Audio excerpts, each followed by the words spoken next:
એવું તો શું થઈ ગયું છે અચાનક આપણે ગાંધીનગર જવું પડ્યું? સવારમાં જગીને આડી આવી ગયો. આડી તો ભાઈ જો મારી ઘડિયાળથી મને બોલો લ્યો.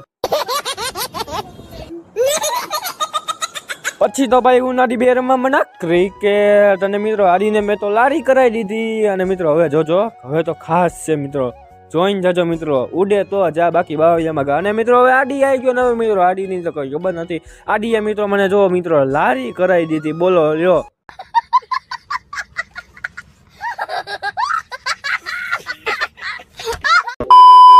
પછી તો 150 કરોડના દુશ્મન 150 કરોડની ગાડીને લઈ ગયો પૂરું ને સ્કૂલેથી લેવા માટે. પેલા તો આડી રહ્યા તો હવે તો આ પૂરું તે રહ્યા મને, બોલો લ્યો. રાત્રે મમ્મીના હાથના સ્પેશિયલ ખાઈ લીધા થેપલા અને ચા.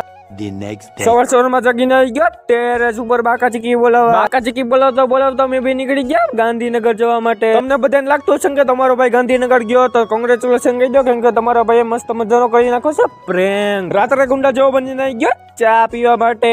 ચા વિના મને ચેન પડે નહીં. તો આજનો મિની બ્લોગ આપણે અહીંયા જ ખતમ કરી દઈશું. તો તમને અમે ન્યૂ બ્લોગ જોવાની મજા આવી હોય તો લાઈક સબસ્ક્રાઇબ એન્ડ કમેન્ટ હું તમારો પ્રિય કરીશ. કાલે નવો બાકા ચીકીના વિડીયોમાં મળું ત્યાં સુધી બધા મિત્રોને જય શ્રી રામ, જય માતાજી.